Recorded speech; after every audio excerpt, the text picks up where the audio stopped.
O que eu vou apresentar aqui para vocês é um resultado parcial de um estudo que eu venho empreendendo há algum tempo.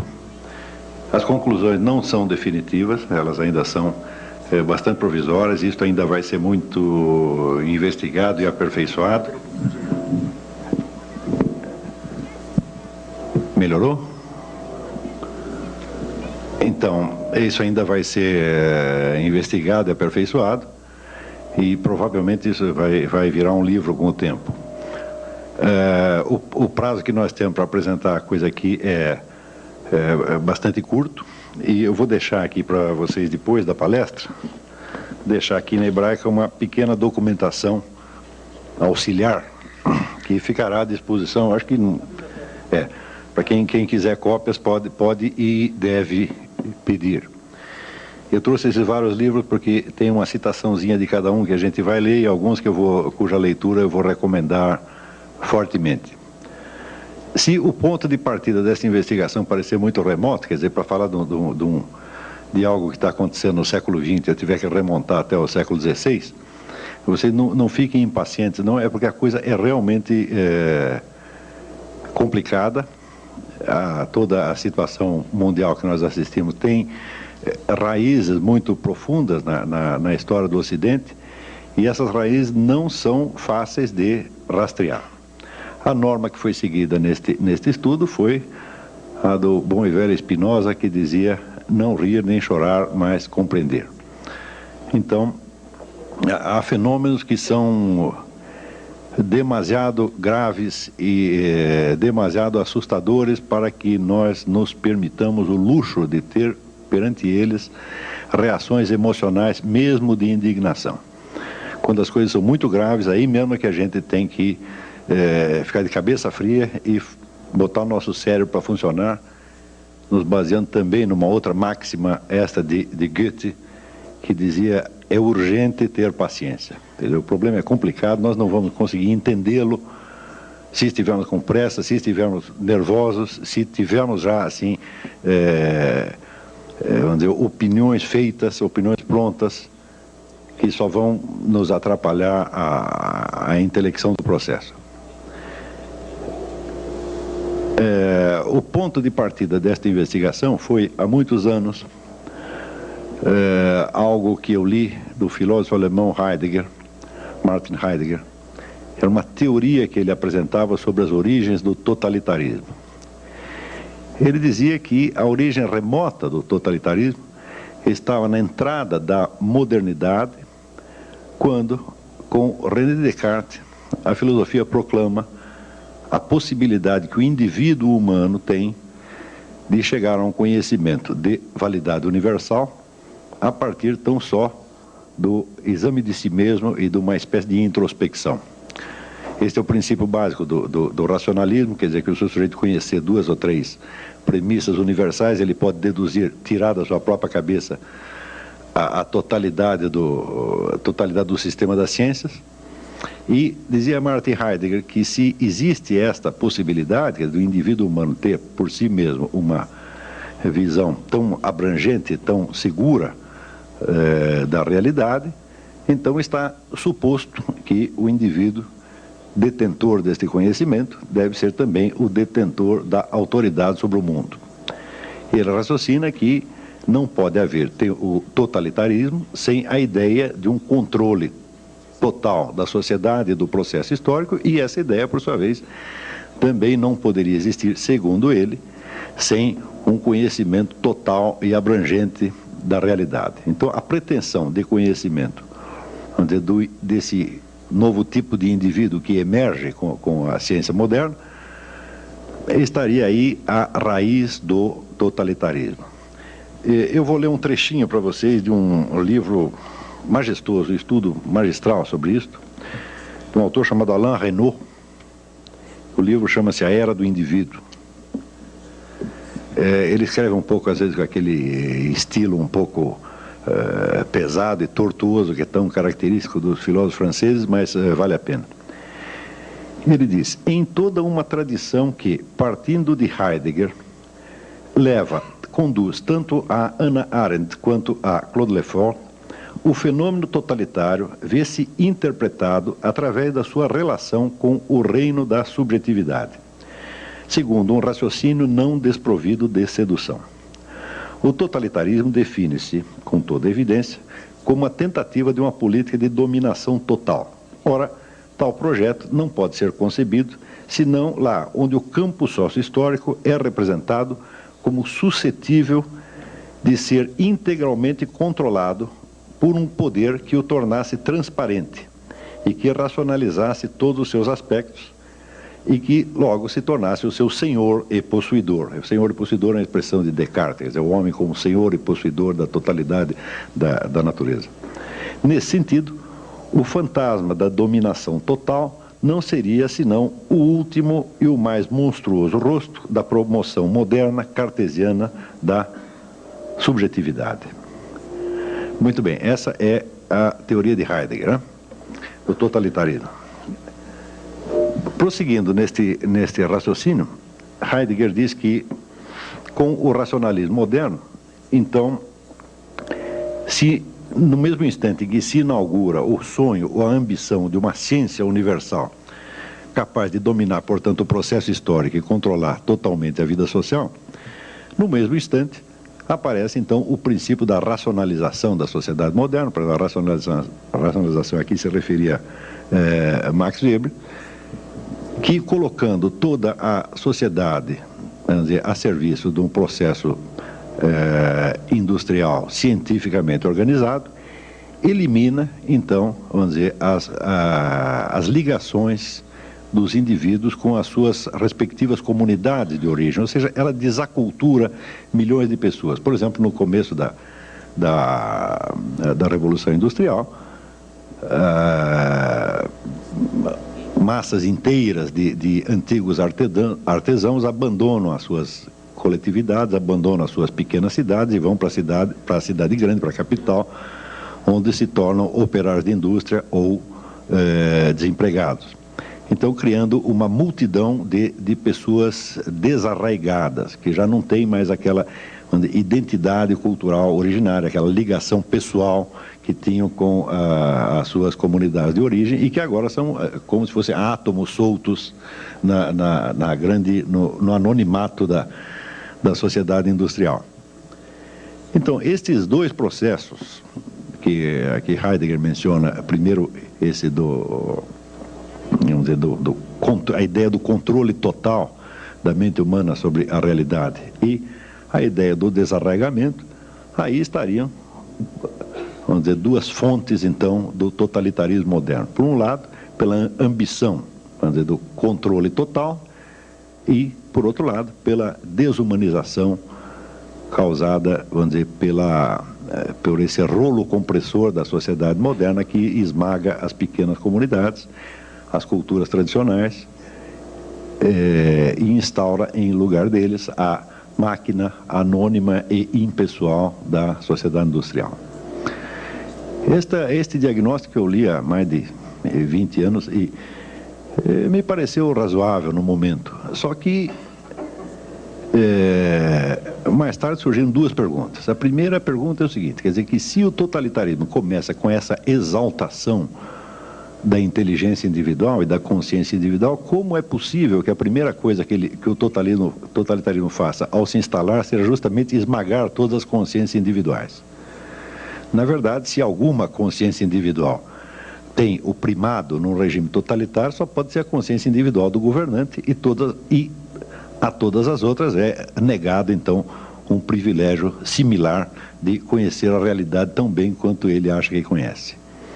De modo que, se alguma consciência individual chegou a ser, vamos dizer, exaltada e dignificada durante o regime totalitário, certamente foi a de Hitler, de Stalin e assim por diante, Mao Tse-tung, mas não certamente a das demais pessoas que viviam sob o seu domínio. E a segunda pergunta é, como é que, se Heidegger conhecia tão bem o espírito do totalitarismo, as suas causas, etc., etc., como é que ele arrumou uma carteirinha do Partido Nazista? Me parecia um pouco inconsistente a coisa, né? Então,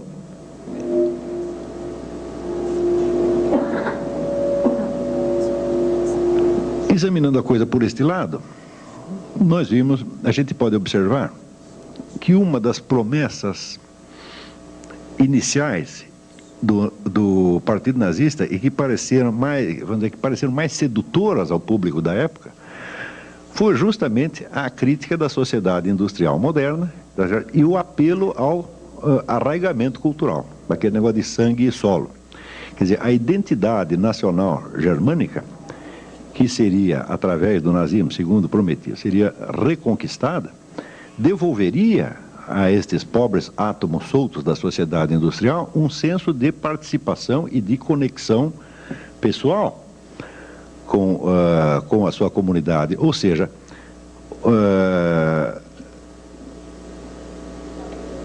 voltaria a restaurar um senso dentro da distinção de sociedade e comunidade. Quer dizer, o nazismo prometia uma restauração do senso de comunidade, tá certo? Sobretudo através, vamos dizer, da ligação com os símbolos nacionais, com o culto da raça, esse negócio todo. E isso pareceu ao público, então, bastante atraente durante algum tempo. Acontece que, se isto de fato aconteceu, então é evidente que a explicação de Heidegger para a origem do totalitarismo está errada. Quer dizer que ele diz que o totalitarismo está intrinsecamente associado à impessoalidade da sociedade moderna, que destrói as culturas tradicionais e solta os indivíduos num mundo anônimo, por assim dizer, num deserto de relações humanas, nos quais ele só tem, vamos dizer, entre si uma ligação funcional e econômica, e já não mais os laços pessoais que tinham, vamos dizer, com tradição, religião, aldeia, etc, etc.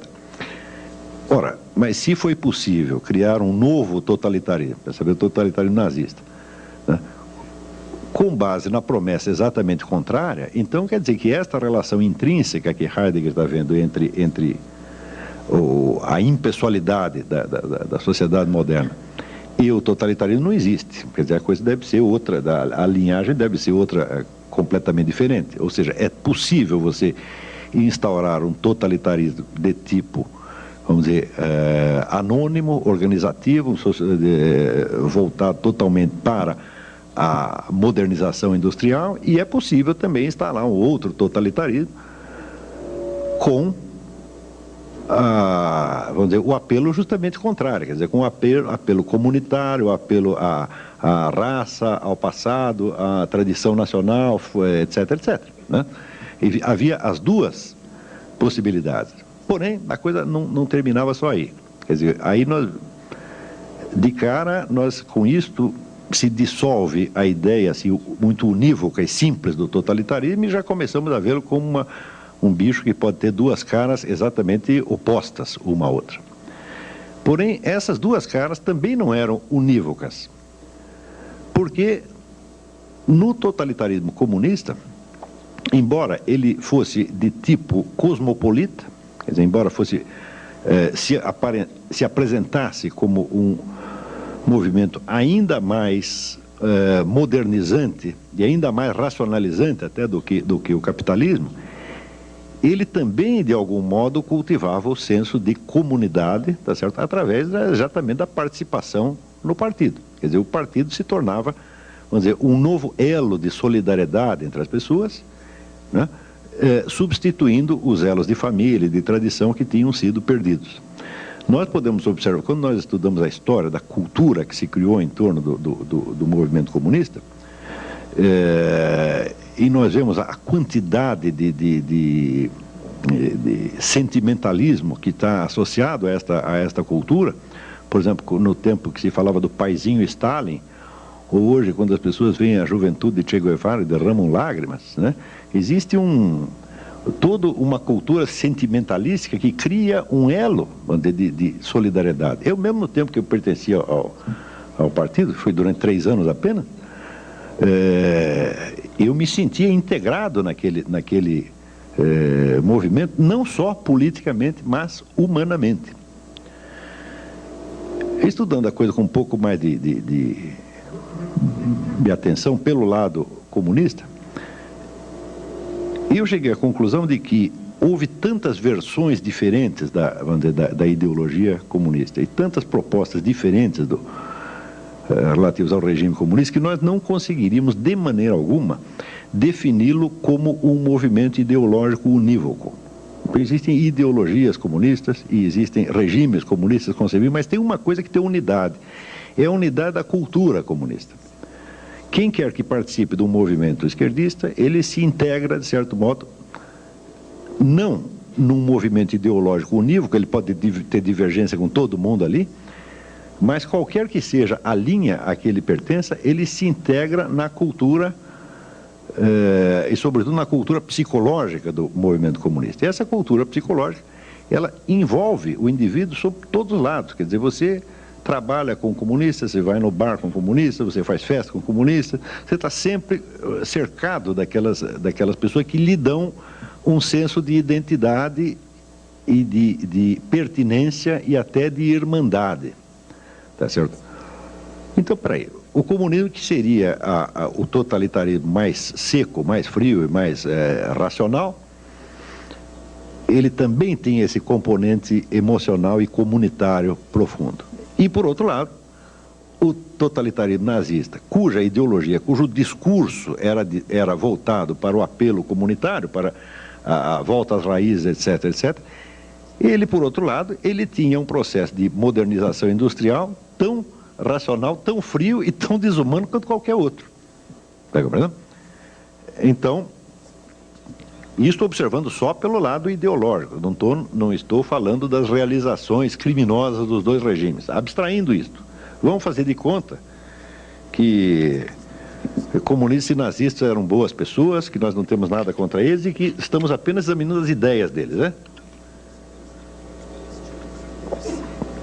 Ou seja, só examinando com o máximo de frieza e de isenção e levando em conta somente as ideias, nós daqui a pouco, por trás dessas ideologias tão bem justificadas, né, que uma fala, vamos dizer, em nome do senso de justiça e igualdade, e outra fala em nome do senso de comunidade e do resgate dos pobres átomos anônimos desarraigados na sociedade industrial. Quer dizer, por trás de toda esta bela conversa vai começar a aparecer o lado monstruoso já, sem nem precisarmos apelar vamos dizer, ao reino dos fatos. Muito bem, mas se esses dois totalitarismos, que se apresentavam com faces opostas, cada um deles tinha dentro de si a face do outro, tá certo? Também, vamos dizer, anexada, como que geminada à sua própria face. Quer dizer, vamos falar de um totalitarismo societário, um totalitarismo comunitário. Esses termos são provisórios, eu ainda não achei os termos adequados para isso, mas para simplificar a guerra, diremos que o socialismo era um totalitarismo societário, tá certo? Quer dizer, voltado para uma dissolução ainda maior das comunidades tradicionais e para uma racionalização ainda maior da sociedade. E o nazismo como um totalitarismo de tipo comunitário, porque apelava a uma espécie de retorno às raízes e ao senso de identidade nacional, grupal e racial. Então, quer dizer, um desses totalitarismos, cada um deles, tinha a imagem do outro, geminada a parte do outro que parecia a mais diferente dele, era uma componente dele próprio. Eu não sei se está ficando claro isso aqui. Está entendendo? Se houver qualquer dúvida, você me para, porque esse negócio é confuso mesmo, tá, né? Não, eu estou há anos fazendo o melhor que eu posso para ver se eu consigo achar, quer dizer, as pistas direitinho, consiga mapear esta coisa, dizer o que está acontecendo, afinal de contas, o que é isso, né? E naturalmente todos nós podemos errar, e às vezes a massa de informações que tem nisso é tão grande que eu mesmo acabo me atrapalhando. Então, vamos dizer, esta observação de que os dois totalitarismos, eles eram opostos na sua ideologia. Ideologia quer dizer um discurso pretextual. O que eu chamo de ideologia sempre é isso, né? A ideologia nunca diz o que você vai fazer. Ele diz em nome do que ele quer que você pense que ele está agindo. Não é isso? Essa talvez seja a melhor definição de ideologia. É um discurso pretextual, né? Então, se pegamos, vamos dizer, um partido qualquer, ele sempre terá dois programas. Tem um programa interno que é para a sua orientação, tá certo? Quer dizer, o que ele vai fazer realmente, a sua estratégia, etc, etc. E tem o discurso de autojustificação ideológica, que é o que ele quer que os outros pensem que ele está fazendo, mas que às vezes não é exatamente o que está fazendo.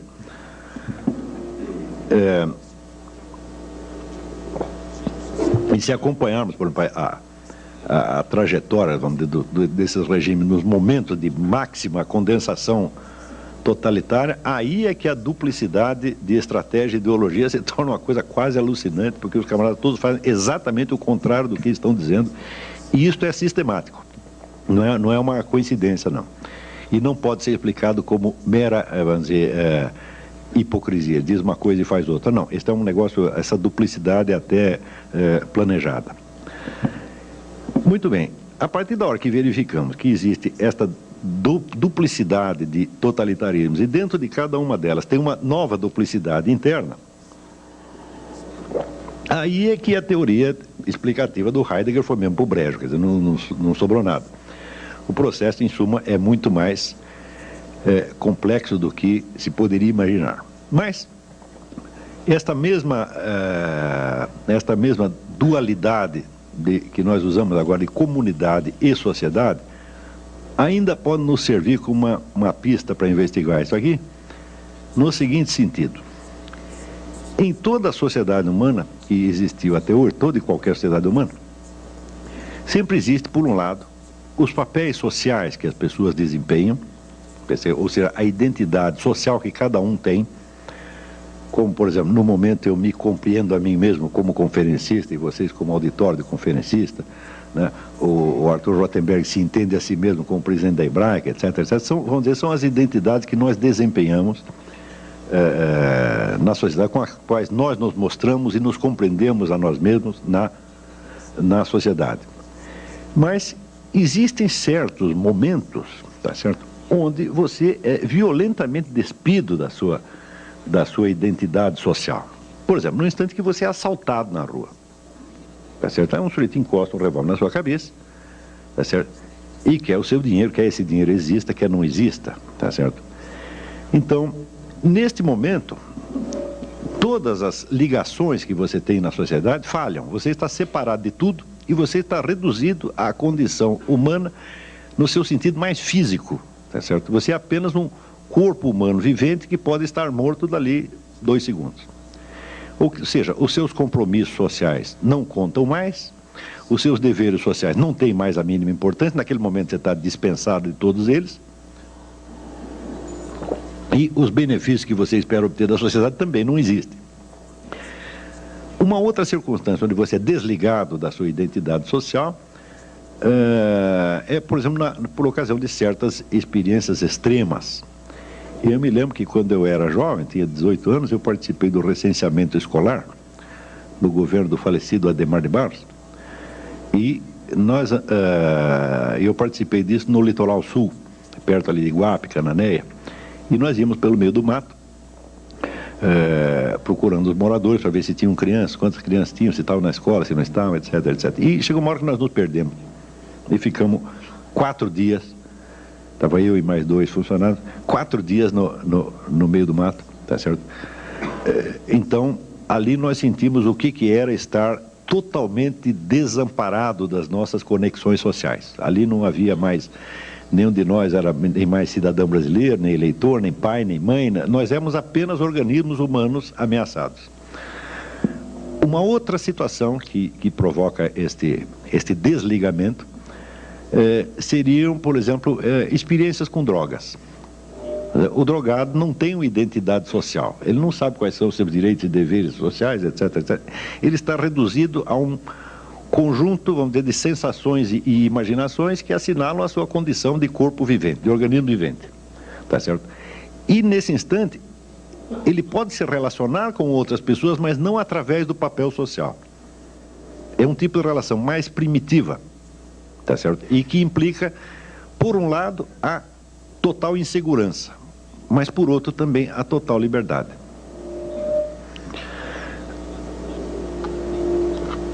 Em muitas sociedades antigas, compreendiam que o ser humano não pode viver permanentemente ligado à sua identidade social, mas que essa tem que ser, de vez em quando, dissolvida, e o indivíduo tem que ser jogado em certas experiências mais radicais, que o levem, para usar a expressão da Clarice Lispector, perto do coração selvagem da vida. Tá certo? Todo mundo tem uma necessidade, o ser humano tem uma necessidade profunda de vez em quando, se despir da sua identidade social e voltar a uma experiência mais direta e mais primitiva. Ora,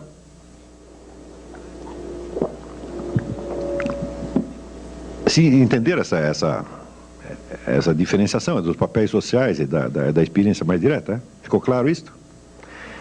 Muito bem. Todos os movimentos totalitários, sem exceção,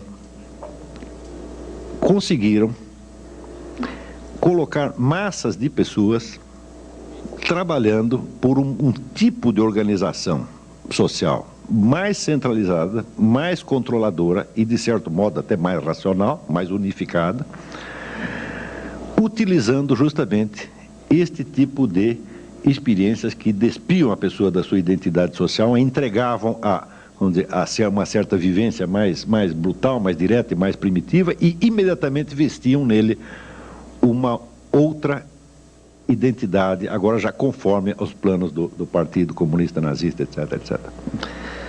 Eu vou ler aqui para vocês um outro paragrafinho. Isso aqui é de um clássico da sociologia, Karl Mannheim. E o trabalho se chama Estratégia do Grupo Nazista. Eu não sei se esse livro ainda existe em circulação, é uma edição já bastante antiga. Chama-se Diagnóstico do Nosso Tempo. Alguém conhece? Nunca leram isso? Estou ficando velho mesmo. Então,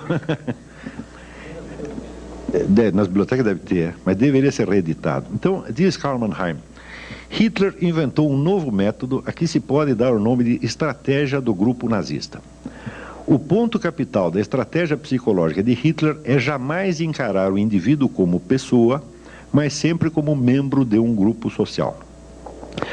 O que Hitler faz por instinto está de acordo com o descobrimento da moderna sociologia, ou seja, de que o homem é mais facilmente influenciado através dos vínculos do grupo.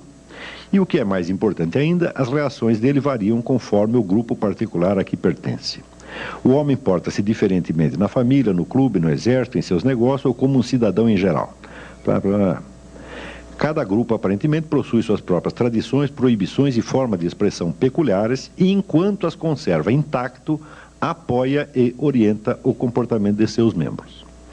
Hitler sabe instintivamente que, enquanto as pessoas se sentem abrigadas em seus próprios grupos sociais, ficam imunes à influência dele. O artifício da estratégia de Hitler, portanto, consiste em romper a resistência do espírito individual por meio da desorganização dos grupos aos quais esse indivíduo pertence. Essa desorganização tem de ser rápida e violenta simultaneamente.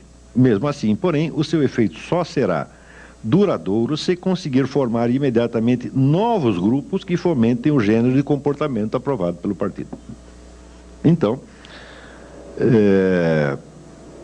bom, assim, há duas fases principais na estratégia do grupo de Hitler: a decomposição dos grupos tradicionais da sociedade civilizada e uma rápida reconstrução baseada em um padrão de grupos inteiramente novo.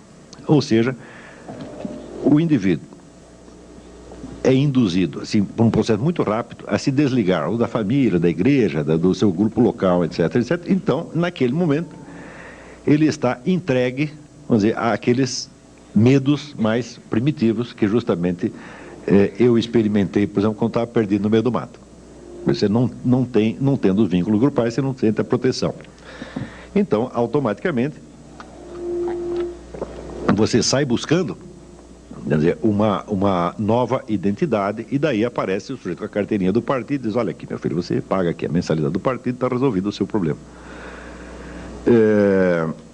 Isso aqui, evidentemente, não é uma propriedade particular de Hitler. Muitos movimentos de massa fazem a mesma coisa, e nós observamos isso diariamente na nossa própria sociedade, nós vemos isso acontecendo.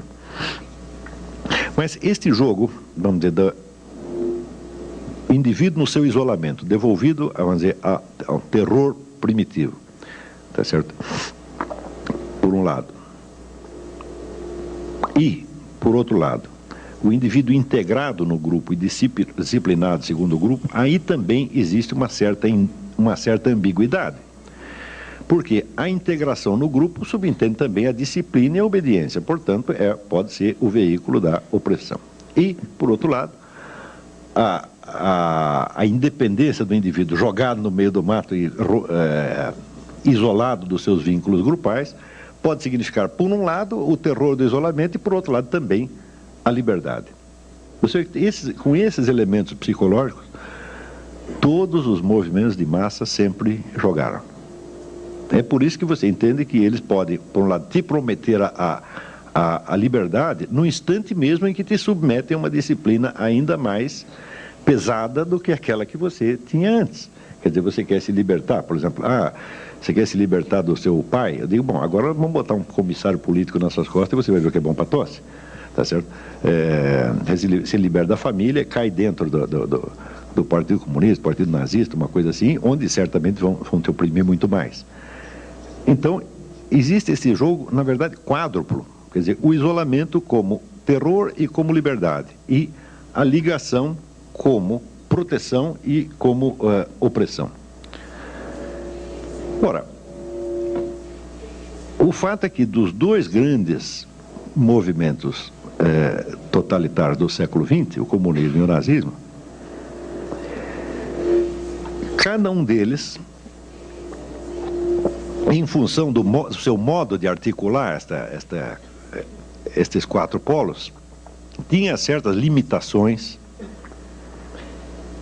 que, independentemente de quaisquer erros estratégicos ou até independentemente das violências e crueldades que acabaram fazendo na prática, impedia a sua expansão além de um certo ponto. Ou seja, o senso de participação comunitária que se podia obter através do comunismo era bastante limitado, porque, afinal de contas, vamos dizer, uma comunidade internacional de proletários é uma comunidade anônima, é uma comunidade onde não existe mesmo a identidade individual, onde o indivíduo se dissolve, tá certo? Dissolve a sua individualidade numa multidão, né, de átomos iguais. Quer dizer, nesse sentido, o comunismo agravaria, vamos dizer, a impessoalidade da sociedade industrial, ainda que prometendo uma comunidade. E, por outro lado, a ideologia nazista, na mesma medida em que prometia aos indivíduos um arraigamento comunitário, por isto mesmo, era uma ideologia de tipo nacional e até racial, que só serve para quem é daquela nacionalidade e daquela raça. Quer dizer, eu não vejo... Quer dizer, no Brasil tudo é possível. Uma vez eu vi um sujeito na televisão dando uma entrevista, era o porta-voz do Partido Nazista Brasileiro, era um mulato. Eu não sei como é que ele conseguiu, mas não estou falando de brasileiro, estou falando de pessoas racionais. Racionalmente falando, quer dizer, uma ideologia da raça superior só interessa a quem pertence à raça superior, o que evidentemente não é o nosso caso, tá certo? Então, você vê que, não sei se vocês já repararam, mas sempre que existe uma teoria da superioridade racial, por uma maravilhosa coincidência, essa raça é sempre a do teórico. Vocês já viram algum teórico racista que pertence à raça inferior? Não é só eu pertenço à raça inferior, os outros não. Então,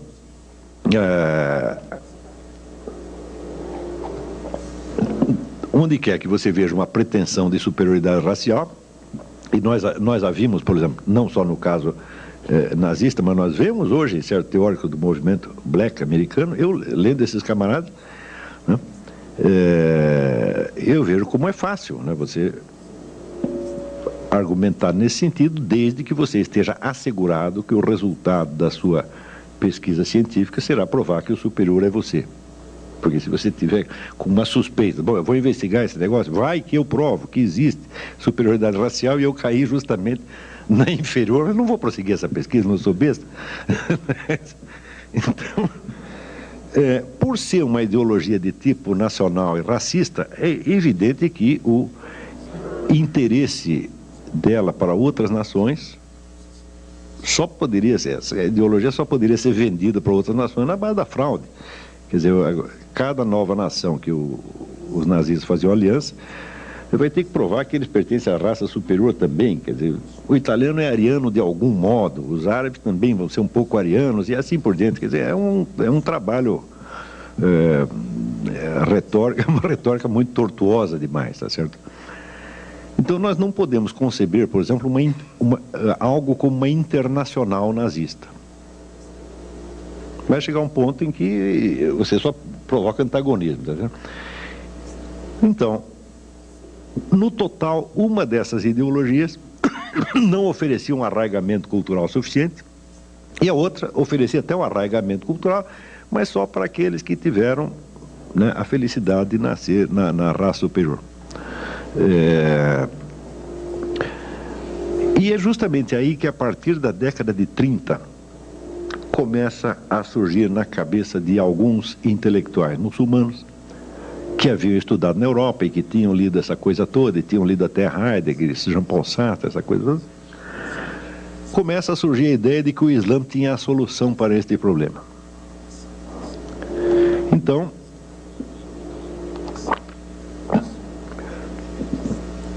pelo lado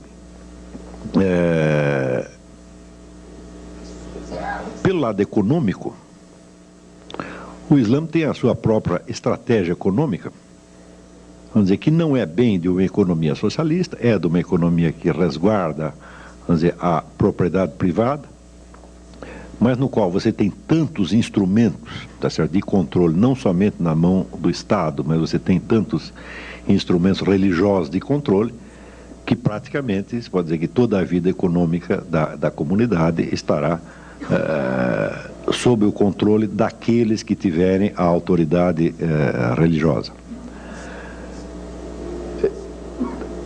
Pelo lado cultural, o traço mais característico é que o Islã não é somente uma religião no sentido em que, digamos, o cristianismo é uma religião.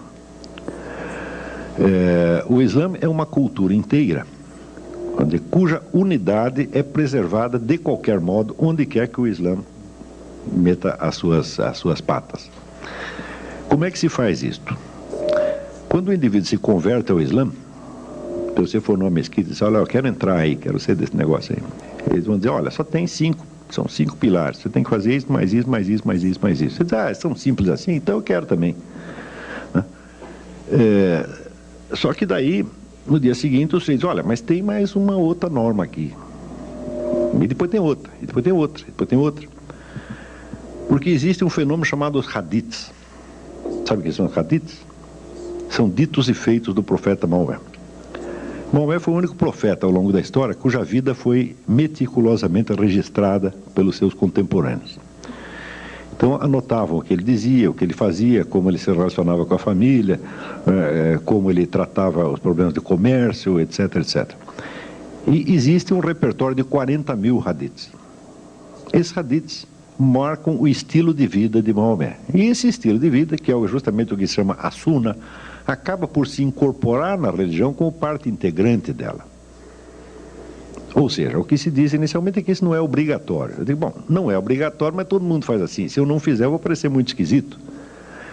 Então, existe, por exemplo, um modo maometano de você escovar os dentes.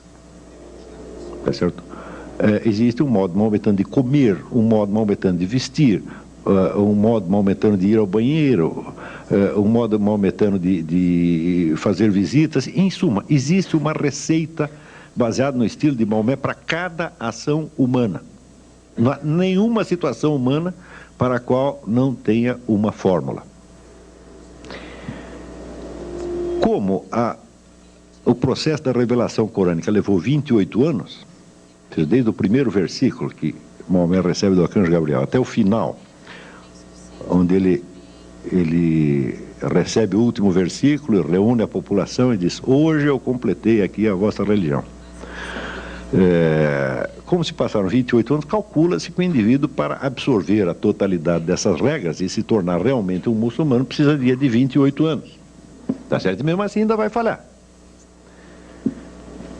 Se falhar também, não tem problema, porque a comunidade inteira está de olho em você, dizendo tal coisa não se faz assim, não diga isso, tá certo? Não se sente assim, não pega comida assada, não escova os dentes assim. Está entendendo? Então, existe um cerco total. Nós podemos comparar... vocês já repararam que não existe muita propaganda islâmica. Já viram isso? Não vê propaganda islâmica, porque o Islã, ele se expande mais ou menos como uma ameba. Ele engole a ameba que está do lado, entendeu? Então, a hora que o sujeito entra no Islã, ele é totalmente absorvido em todos os aspectos da sua vida. E essa absorção é progressiva. Isso quer dizer que a possibilidade do indivíduo ser religiosamente islâmico, tá certo? E conservar os hábitos da sua cultura originária é praticamente nula.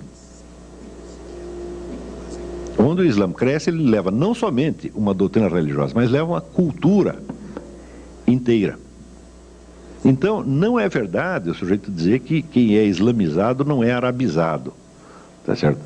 Porque todos esses costumes são realmente árabes, são os costumes de Maomé. Então, quando você vê a variedade, por exemplo, de estilos de vida, de estilos culturais, que existiram entre grupos judaicos ou grupos cristãos ao longo do tempo, para você comparar, sei lá, um judeu africano, tá certo, com um judeu russo, com um alemão, você vai ver que eles realmente pertencem a culturas diferentes. E que entre o seu judaísmo e a cultura local, eles procuram fazer, vamos dizer, algum arranjo. Não é isso? Porque às vezes dá mais certo, às vezes não dá certo. Mas, nesse sentido, eu sugeriria a leitura de um livro, Jacob Wasserman. Quem aqui conhece Jacob Wasserman? Ninguém nunca leu Jacob Wasserman? Uma pessoa? É um homem feliz. O Jacob Wasserman é o Dostoiévski do século XX, do maior romancista da humanidade. E ele escreveu, além do romance, escreveu um livro que chama Meu Caminho como Judeu e como Alemão. E ele vai investigando esse paralelismo da condição de judeu e de alemão até chegar a um ponto que você olha, isso aqui é inseparável, nós não temos mais como nos separar da nossa germanidade. Né? Bom, mas isso é porque nasceu lá, se tivesse nascido na Rússia seria outro negócio. Isso para o muçulmano não pode acontecer. Se o muçulmano esteja onde estiver, ele participará mais intensamente da cultura islâmica do que da cultura local. E, em geral, naquilo que essa cultura local não coincida com os valores islâmicos, ele a condenará, tá certo, de maneira bastante rigorosa e se absterá de participar dela, tá certo, em todos os seus detalhes. Isso quer dizer que o senso de participação comunitária que o Islã dá aos seus membros é não apenas intenso e profundo, mas é total. Quer dizer, a adesão ao Islã é imediatamente uma nova identidade comunitária. E é, ao mesmo tempo, a participação numa estratégia mundial. Então,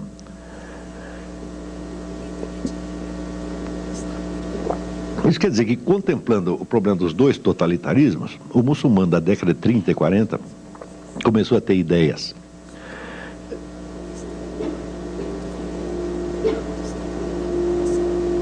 Algumas dessas ideias, evidentemente, eram de origem ocidental mesmo, tirado do próprio Heidegger. Heidegger foi muito lido entre os líderes islâmicos. Eu lhes recomendo uma outra leitura, que é a autobiografia intelectual de Seyyed Hossein Nasr. Seyyed Hossein Nasr é um grande filósofo iraniano, ele foi ministro da cultura do Irã no tempo do Reza Pahlavi. Essas maquininhas infernais são um problema, hein? Então, ele foi ministro da cultura no tempo do Reza Pahlavi e ele conta ali a educação que ele teve nos anos 30 no Irã. Então ali por aí você tem a ideia do que um rapaz de família rica e culta poderia ter acesso naqueles anos. Toda a cultura europeia da época era transparente para eles sabiam tudo. Quer dizer, nas casas das pessoas ricas ali de Teherã, eram assiduamente frequentadas por representantes do existencialismo, do marxismo, etc. Tudo que tinha de bom e de melhor na Europa aparecia lá, eles não estavam de maneira alguma desligados. Então eles tinham isso e ainda tinham todo o aporte tradicional islâmico. Então o Seyyed Hossein Nasr diz que ele cresceu ouvindo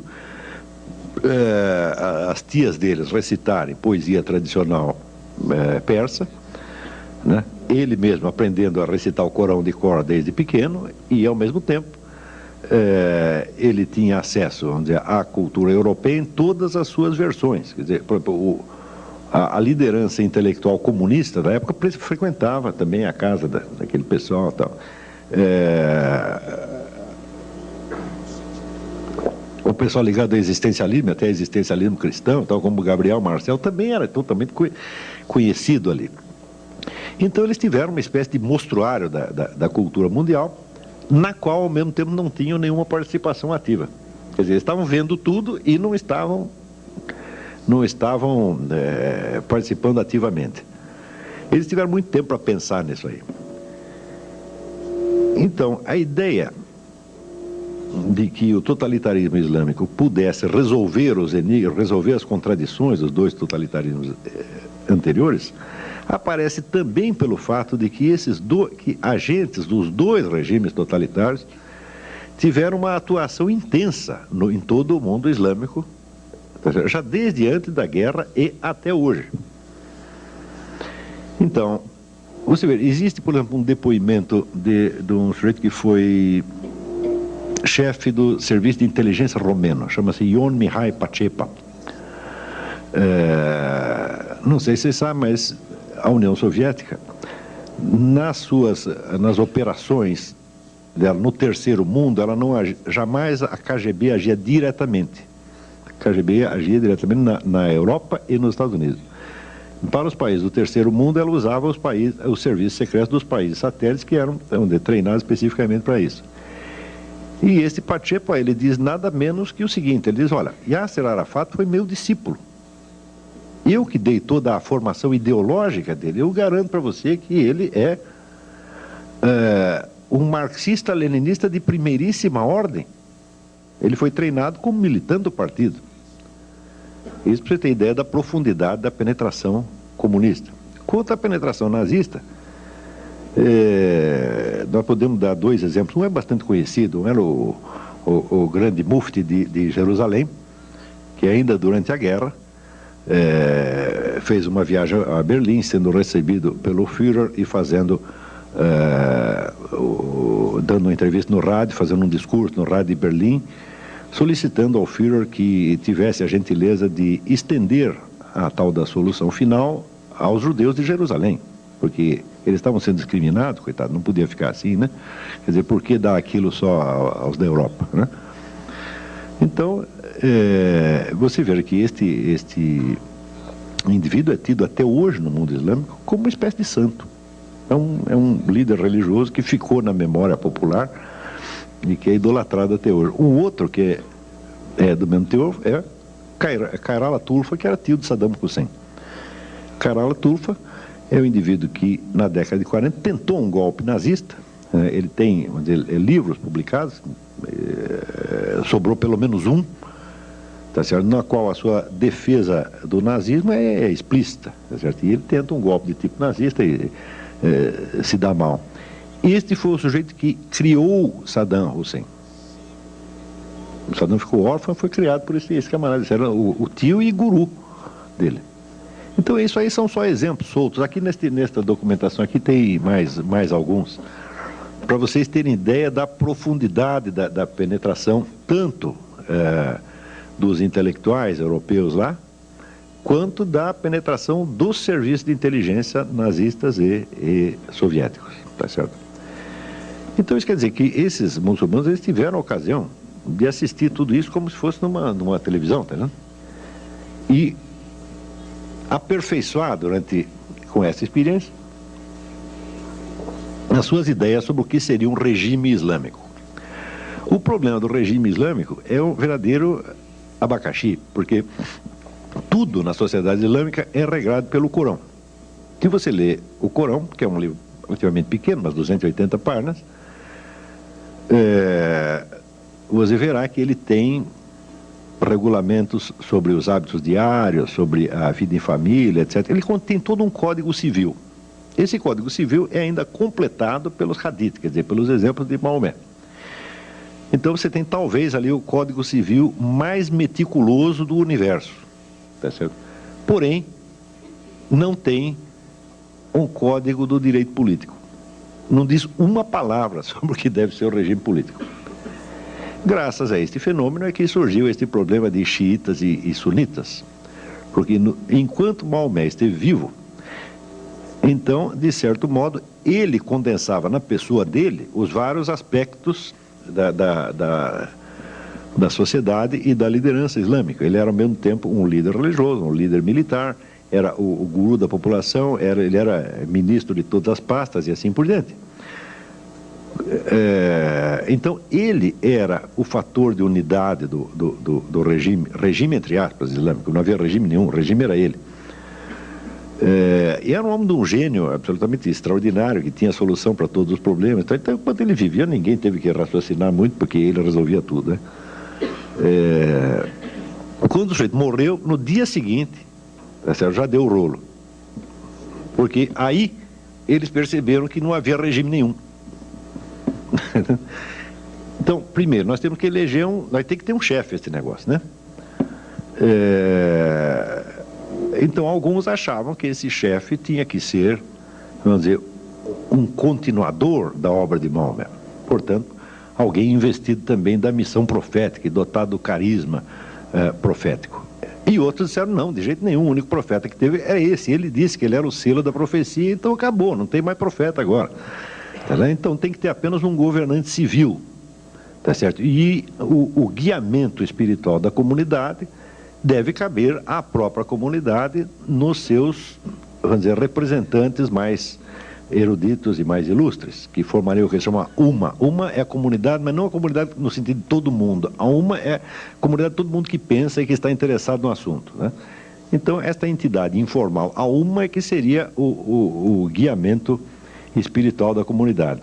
E outra já não, nós temos que ter aqui um profeta, e escolheram evidentemente o genro de Maomé, Ali, que era de fato espiritualmente o homem mais notável da comunidade, não só espiritualmente, mas intelectualmente, sobre um monte, era um tipo muito especial, né? Agora, acharam que ele era ainda mais especial do que era, porque acharam que havia realmente nele o carisma da profecia. Então é uma espécie de continuador do profeta. Então é isso que é a distinção entre sunita e xiita. Sunna quer dizer os costumes, e os costumes não é nada mais do que a coleção dos hadiths, quer dizer, a coleção daquilo que foi copiado, foi anotado da vida de Maomé e que serve como modelo para a conduta de gerações e gerações de muçulmanos. E xiita não quer dizer nada mais do que Shia, quer dizer os companheiros, que são os companheiros de Ali, aqueles que ficaram fiéis a ele, que eram a minoria. E entre os xiitas, então surge a ideia de que a profecia prossegue ao longo dos tempos, tá certo? Então a subsistência da comunidade depende de haver um líder carismático a cada nova geração. Isso que se chama justamente o imam. Imam é um nome que... Imam quer dizer duas coisas. Quer dizer, em primeiro lugar, o imam é o sujeito que chefia a prece, ou que conduz a prece. Não sei se vocês já viram prece muçulmana. Fica um bando de gente alinhada aqui. Tem um sujeito na frente que ele diz a prece em voz alta e os outros aqui repetem ou ecoam. Ele conduz a prece de algum modo. Então, evidentemente, cada mesquita tem um imam, e se juntar dois muçulmanos para rezar numa casa, um deles vai ter que ser o imam. Mas também a mesma palavra é usada num sentido já mais ampliado para querer dizer o grande guia espiritual do mundo xiita.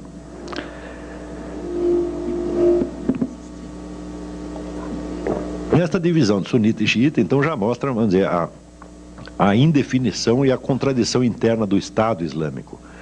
Se falar de Estado Islâmico é até estranho, porque até hoje ninguém sabe o que é um regime islâmico. Durante muito tempo ficou assim, e esta indefinição fez com que ao longo do tempo se consolidasse uma noção muito peculiar do que é a legitimidade de um governo. Evidentemente, toda a teoria do Estado subentende o que seria o critério de legitimidade do governante. No mundo islâmico, o governo legítimo, a critério do governo legítimo é o seguinte: o governo legítimo é aquele que existe. A partir da hora que ele cessou de existir, nós descobrimos que ele não era legítimo, ou que deixou de ser. Porque o governo expressa, então, a vontade de Deus. Se o sujeito ainda é governante, é porque Deus quer que ele esteja lá. Se ele deixou de ser, é porque Deus o tirou de lá, então perdeu a legitimidade. É evidente que isso é um convite a golpes de Estado, revoluções, etc, etc. Quer dizer, cada um diz, olha, o sujeito está lá, ele pensa que é legítimo, todo mundo pensa que é legítimo, mas eu vou mostrar que não era. Tá certo? Então, a tremenda instabilidade política do mundo islâmico, que só cessa em certos momentos quando algum grupo, alguma dinastia excepcionalmente feroz consegue impor ordem ao conjunto, é algo que, vamos dizer, se prolongou até o século XX. No século XX, quando se intensificam os contatos intelectuais e políticos entre o mundo islâmico e a Europa, naturalmente surge a ideia de, não, peraí, nós precisamos formular direito este negócio do que seria um regime islâmico. E aí que surge um indivíduo chamado Said Qutb. Said Qutb era um revolucionário egípcio que escreveu um comentário ao Corão em 30 volumes, chamado A Sombra do Corão. Né? Isso aí, para mim, foi um ato falho freudiano, porque se fosse coisa boa, seria a luz do Corão, não a sombra. Né? Então, acho que ele de fato se enganou. Então, o que ele faz é uma interpretação politizada do Corão, versículo por versículo. Ele faz uma espécie de teologia da libertação islâmica. E este foi o fundador, depois, da entidade que se chamou a Fraternidade Islâmica, tá certo? Que é, vamos dizer, a entidade que dá um senso, vamos dizer, de unidade à militância islâmica em todo o mundo. É evidente que uma obra em 30 volumes eu não vou poder resumi-la nem em 30 linhas, muito menos em 30 palavras. Então, não vou resumir, eu vou só dar um exemplo. Por este exemplo, vocês já pegam a índole da doutrina. Said Qutb pega as sentenças do Corão, tá certo? E as interpreta baseado no pressuposto, pois islamicamente inteiramente aceitável e até obrigatório, de que as sentenças de Deus têm uma validade absoluta.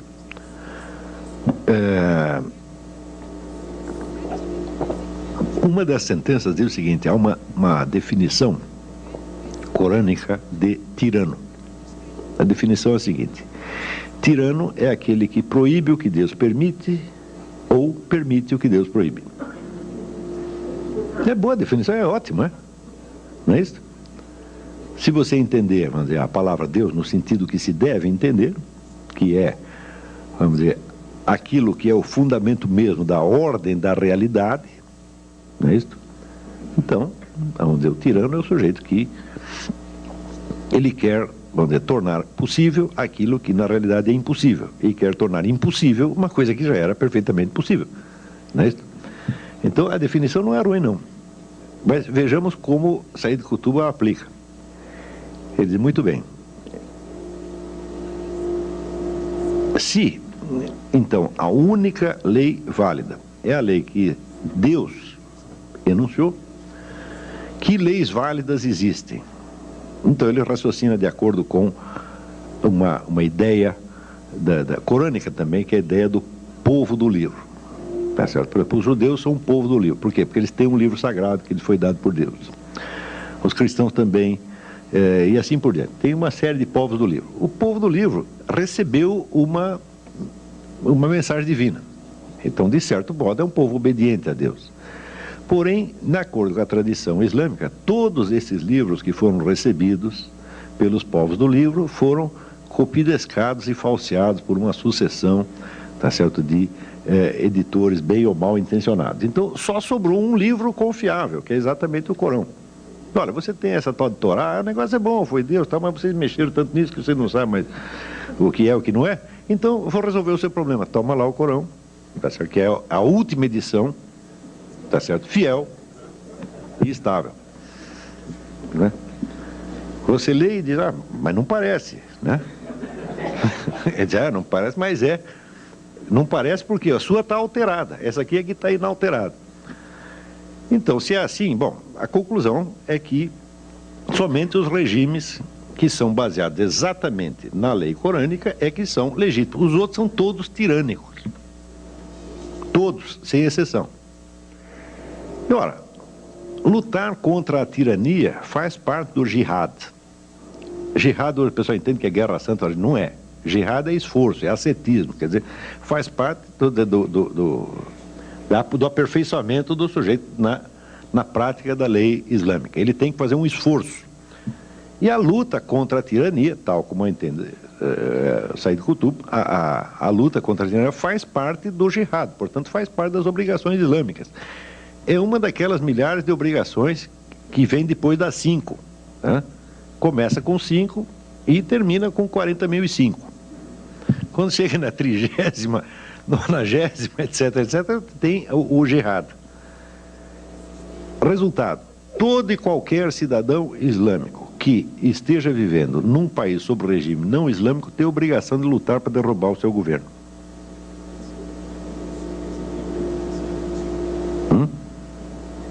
Isso não é um modo de dizer, é uma coisa assim, muito simples e direta. Você está aqui no Brasil, o governo é islâmico? Não. Então você tem que derrubar. Esta ideia está circulando, vamos dizer, nos livros de Said Qutb desde a década de 30. E Said Qutb foi lido por todo mundo. Tá certo? Said Qutb tem no mundo islâmico vamos dizer, um público como o Billy Graham tem nos Estados Unidos, ou como... Não, que Bispo Macedo? 40 Bispo Macedo. Tá, não tem aqui um líder religioso comparável. Você vai falar, o Frei Beto, o Leonardo Boff? Fala, não, esses aí meia dúzia de pessoas leram. O Said Qutb, assim, todo mundo leu. E quem não leu, ouviu falar e recebeu a mensagem dele de algum modo. As primeiras gerações de muçulmanos que ouviram esse sujeito falar acharam aquilo horrível. Tanto que acharam horrível que Said Qutb foi enforcado pelo governo egípcio. Tá certo? Mas as gerações seguintes começaram a gostar do negócio. Então, você pode dar por bastante razoável a ideia de que as doutrinas de Said Qutb já se impregnaram totalmente no movimento islâmico, não só nas entidades mais ostensivamente radicais, mas há um fundo daquilo em toda a sociedade. Esta progressiva formação da ideia do governo islâmico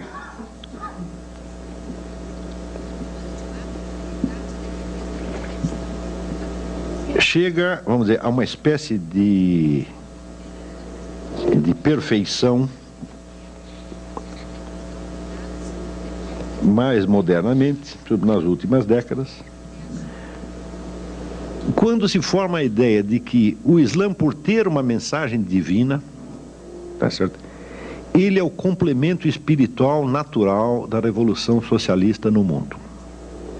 Então, primeiro tem que haver a revolução socialista, a qual, porém, lamentavelmente, deixará o homem desarraigado da comunidade e desligado do sentido último da vida. Porque a revolução socialista é toda feita em função de pretextos meramente econômicos, uma justiça meramente econômica, uma coisa assim. Ele diz, tudo isso é muito bom, mas é evidente que nem só de pão vive o homem, tá certo? Então, o Islã é a cereja do bolo socialista. Quer dizer, depois de feita a Revolução Socialista, nós indicaremos ao mundo já socializado o caminho de Deus, tá certo? Então, digamos que o socialismo seria para o o futuro mundo islâmico, mais ou menos aquilo que Júlio César foi para a civilização cristã. Ele é o único unificador do mundo antigo. A partir da hora que unifica o mundo antigo, então entra uma nova, preparado o corpo da Europa, então tem uma nova mensagem que dará uma nova vida espiritual à civilização. Isto aqui, a ideia de socialismo mais espiritualidade islâmica, isto já ganhou o mundo islâmico. Não há um sujeito lá que não tenha essa ideia na cabeça.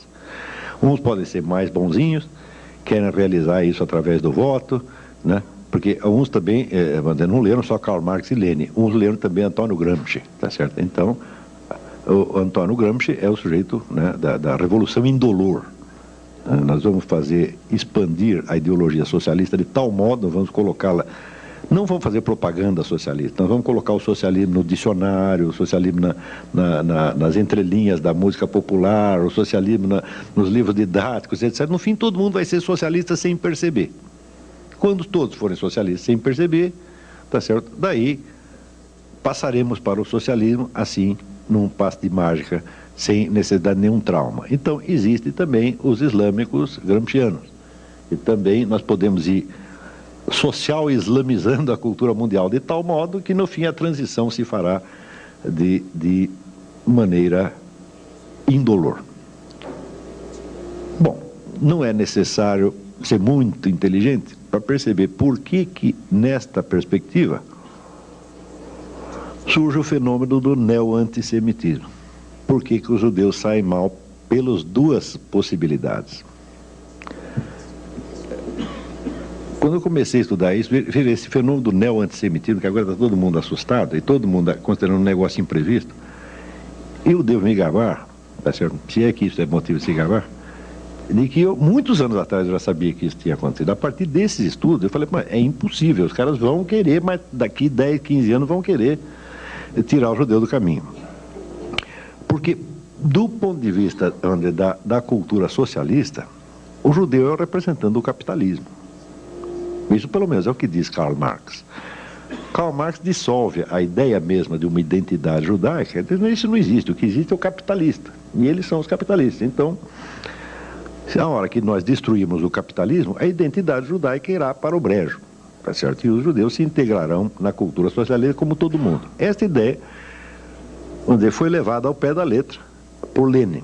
Lenin, então, logo toma o poder, ele cria no Partido Socialista, no Partido Comunista, uma famigerada seção judaica. A função da seção judaica era treinar militantes para que, se prevalecendo das suas ligações de família e de língua, penetrassem então nos grupos judaicos para espionar, denunciar, etc, etc, etc.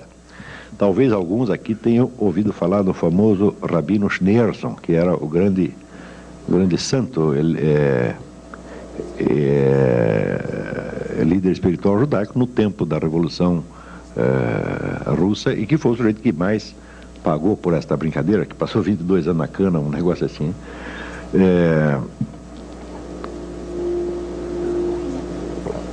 E, naturalmente, vamos dizer, pelo outro lado, você imagina o que significa para um povo como o alemão, que ainda no século XVIII se acreditava na Europa que o alemão era uma língua boa para se falar com os cavalos. Você não tinha cultura de língua alemã no século XVIII? Não é isso? Você veja aqui, ainda no século XVIII, começo do século XVIII, o maior dos filósofos alemães, Leibniz, não escrevia em alemão. O alemão não estava pronto para isso, escrevia em latim ou francês. Então você imagina para um povo que está começando a emergir, né, começando a sair está começando a descer da árvore, né, ele ter dentro do seu território um outro povo que tem 5.000 anos de experiência, tá certo?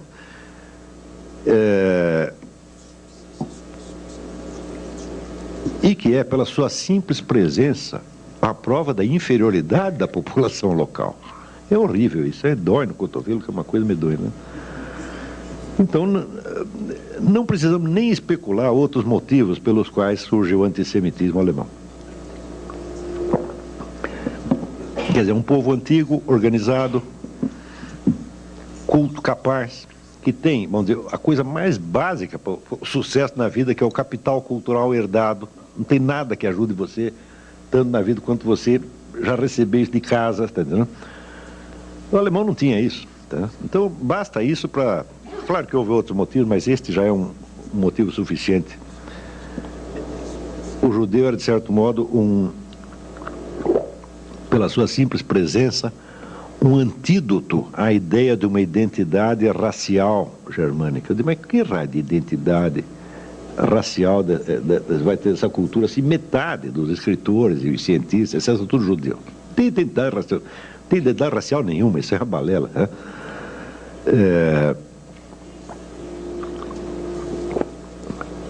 Então, é claro que o judeu era uma pedra no sapato dos dois totalitarismos, tá certo? Então, como esses dois já tiveram a sua chance no mundo, e embora o comunismo ainda seja, de algum modo, uma coisa atraente para muitas pessoas, pelo menos filosoficamente, intelectualmente, é uma ideia em decomposição, tá certo?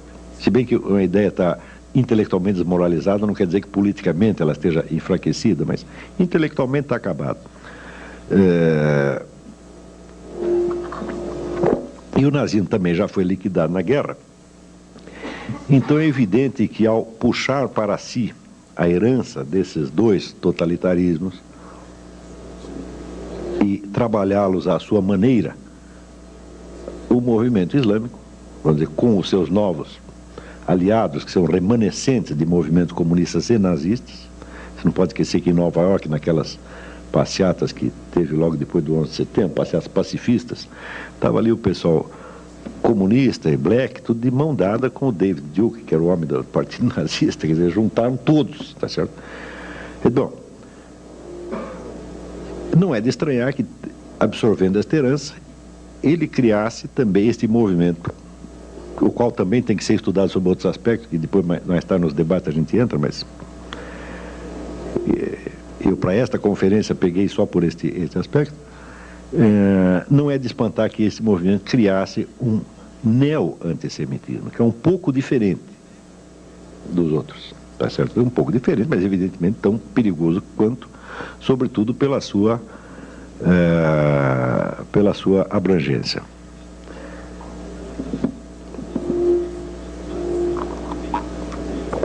Agora, tem um lado desagradável da história. É que, ao longo de toda a formação desses movimentos ideológicos modernos, tá certo?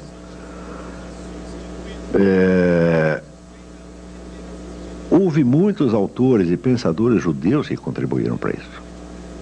Mas judeu porque não tinha nascido judeu. Vendo por um bocado de Trotsky.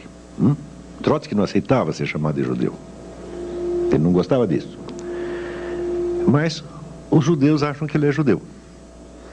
Então, naturalmente, tem um certo carinho pelo sujeito, porque ele é gente nossa.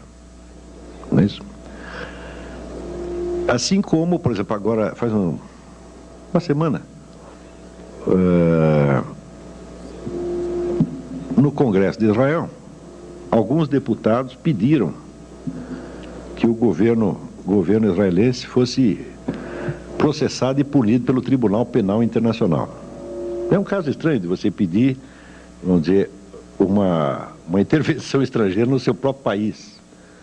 Quer dizer, você pega a soberania e diz, olha, aqui não é mais soberano não, tira esse sujeito aí, quem manda agora é o Tribunal Penal Internacional. E dois desses deputados eram de origem árabe, mas tinha um monte que não eram, tá certo? É evidente que a primeira vez que o Tribunal Penal Internacional tirar um governante de dentro do seu país, o seu país não existe mais como nação soberana. Me parece uma coisa bastante óbvia. A soberania significa justamente não poder ser julgado a não ser pelo seu próprio povo. Mas se tem uma entidade estrangeira que tem mais poder do que o seu governo, acabou a soberania. Então, dois deputados, um grupo de deputados pede lá a soberania nacional. Naturalmente, esses deputados também dizem, mas eles são judeus, eles são gente nossa, nós temos que carregá-los no colo. Né? Eu digo, esse é um problema. No dia da passeata anti-Bush, lá tinha um monte de judeus fazendo passeata, junto com o pessoal black, não é isso? que é aquele que tipo Louis Farrakhan, né? E também com David Duke. Mas quando chega em casa, o que pensa? A mãe dele, a avó dele, a tia dele diz: ah, não, ele também é judeu, ele é gente nossa. Entendeu? Então fica carregando toda essa gente no colo, e você sabe como é que essa história termina, não é isso? Então, vamos dizer, só para terminar esta parte, eu gostaria de fazer um lembrete que talvez não soe tem muito agradável, mas veja, o povo que protege os seus próprios traidores, ele paga duas vezes. Ele paga pela traição que sofre e paga porque ele leva a culpa da traição. Tá certo? E isto já aconteceu com os judeus muitas vezes ao longo da história. Então, na hora que surge, por exemplo, a noção de... vocês já ouviram a expressão judeu ortodoxo? Assim como tem o católico praticante. Não é isso? Ora, o que é um judeu ortodoxo? É um sujeito que cumpre todos os mandamentos, mas ninguém cumpre todos os mandamentos. Todos nós somos humanos e imperfeitos. Antigamente, quando um judeu não cumpria alguns mandamentos, ele esperava que os outros rezassem por ele e desse tudo certo, não era assim? Não havia esta noção de um judeu ortodoxo e um não ortodoxo. Não havia esta divisão no corpo da igreja, no corpo da identidade judaica, como não havia uma divisão similar no corpo da igreja católica. A hora que você aceita que existem judeus ortodoxos e não ortodoxos, significa que você meteu na sua cabeça que existe uma identidade judaica alheia à tradição judaica como tal. E essa identidade simplesmente não existe. Isso quer dizer que, se você pensar a comunidade judaica só como comunidade cultural, ela não existe. Porque essa tem características diferentes em cada cultura. Tem a cultura russa, a cultura alemã, africana, brasileira, etc, etc, etc. Mas, ou seja, ou existe um vínculo com uma tradição e existe alguma lealdade que é necessário ter, tá certo? Para com as origens da comunidade, ou então ela não existe mais. Do mesmo modo seria o que é o católico não praticante. Antigamente não havia católico praticante, tinha católico, os católicos mais, digamos, bem comportados e mal comportados, mas eram todos igualmente católicos. O sujeito que nunca ia na missa, na Idade Média, o sujeito que nunca ia na missa, nunca confessava, nunca comungava, tá certo? Mas tinha sido batizado, ele era tão católico quanto os outros. Não se dizia tem o praticante e o não praticante. Na hora que você aceita que existe o ortodoxo e o não ortodoxo, ou o praticante ou o não praticante, você está cortando no corpo da sua identidade comunitária e você está correndo perigo a partir desse momento. O perigo pode levar uma década, 2 décadas, 1 século, 10 séculos para aparecer, mas algum dia te pegam, não é certo? E quando pegam, não é brincadeira. Então,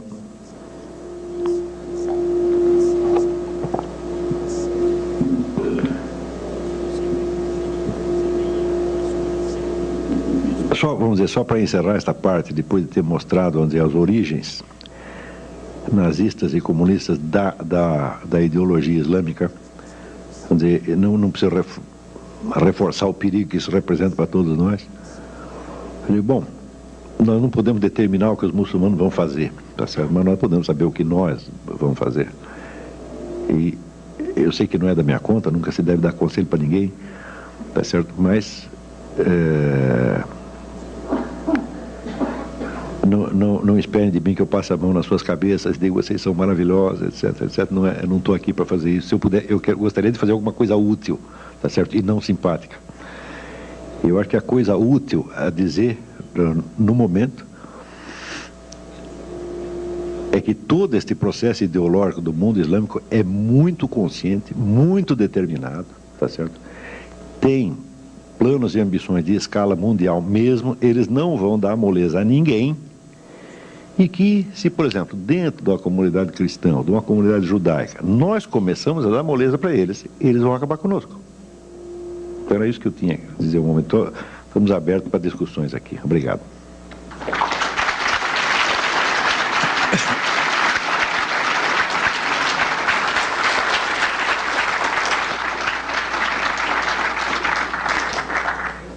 Olá, eu tenho já algumas questões que chegaram aqui.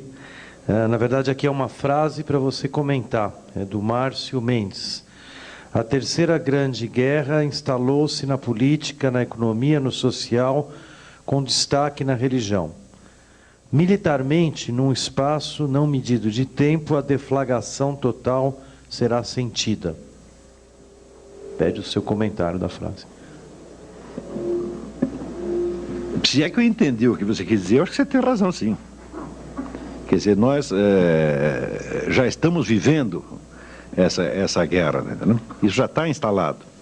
A guerra existe a partir do momento em que um dos personagens envolvidos não aceita de maneira nenhuma a existência do outro, tal como o outro está. Quer dizer, se você tem um plano, vamos dizer, de socialismo mundial, de islamismo mundial, pronto, você já declarou guerra. Quer dizer, você poder realizá-la materialmente ou não, bom, isso depende de você ter um pouco mais de dinheiro, um pouco mais de sorte, um pouco mais de tempo, tá certo? E às vezes acontece que, estando decidida já a guerra, ela acaba não se realizando, mas enquanto nós não tirarmos essa ideia da cabeça das pessoas, elas vão estar em guerra conosco. E você veja, no momento em que o islamismo oferece uma nova chave totalitária, o que é que ele faz? Ele absorve em seu favor todos os remanescentes das outras duas ideologias. E que é um fenômeno esquisitíssimo que aí acontece hoje, tá entendendo? Quer dizer, quando a gente vê, por exemplo, pensa bem, e nas passeatas de Nova York você vê aquelas feministas mais radicais, tá certo? Marchando ao lado dos piores machistas que tem na face da Terra. Não é isso?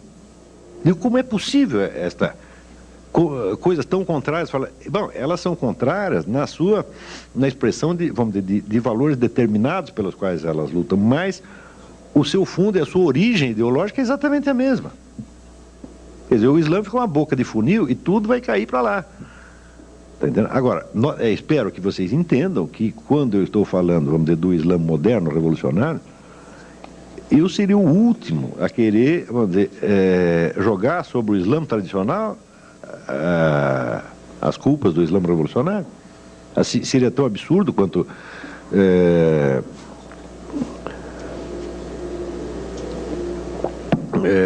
jogar sobre os primeiros cristãos as culpas posteriores da Inquisição, etc. Não tem sentido. Não, eu não estou fazendo de maneira alguma um discurso anti-islâmico, seria a última coisa que eu desejaria fazer.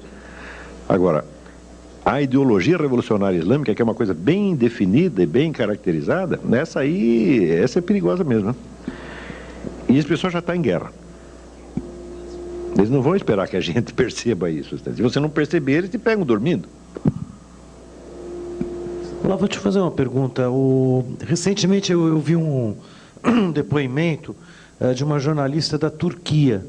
E ela chamava a atenção que às vezes a gente não percebe que existe uma opção turca do Islã que é muito mais, vamos dizer assim, acessível, amigável, com outro pró-ocidental, separa um pouco o que você colocou da teocracia e da política.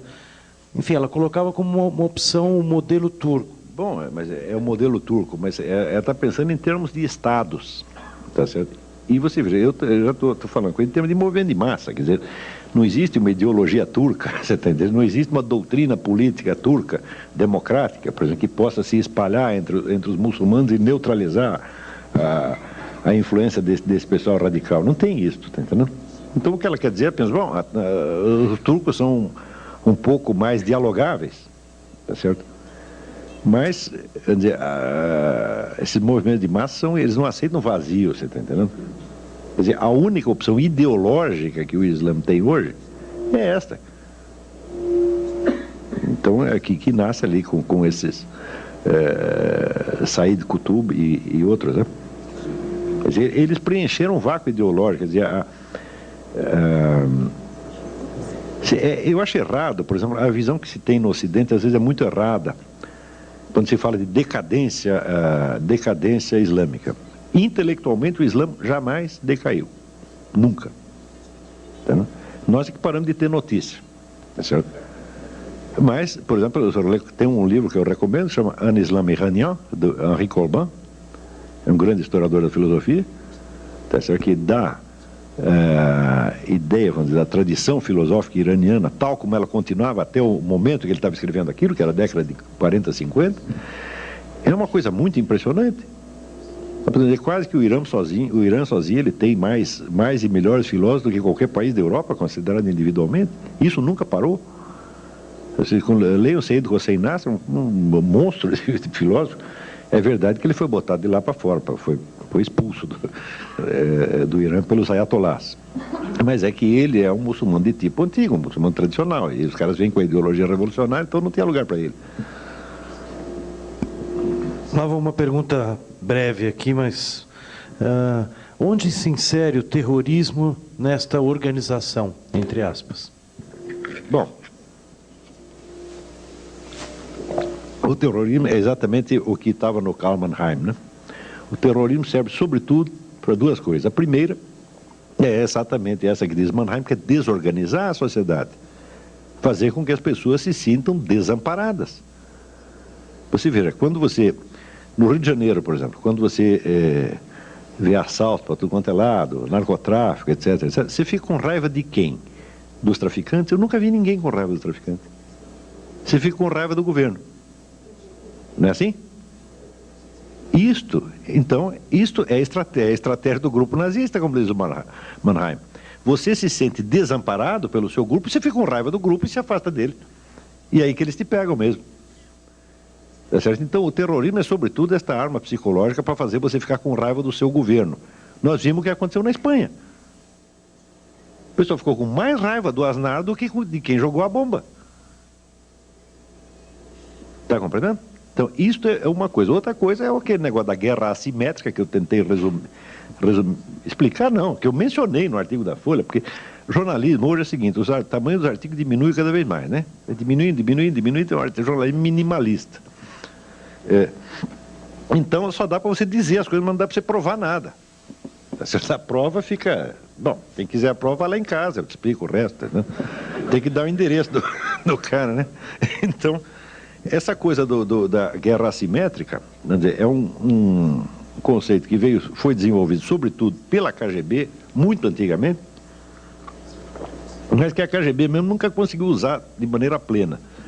Só ele vem sendo usado agora. Na guerra assimétrica, você não julga os dois lados pelos mesmos critérios.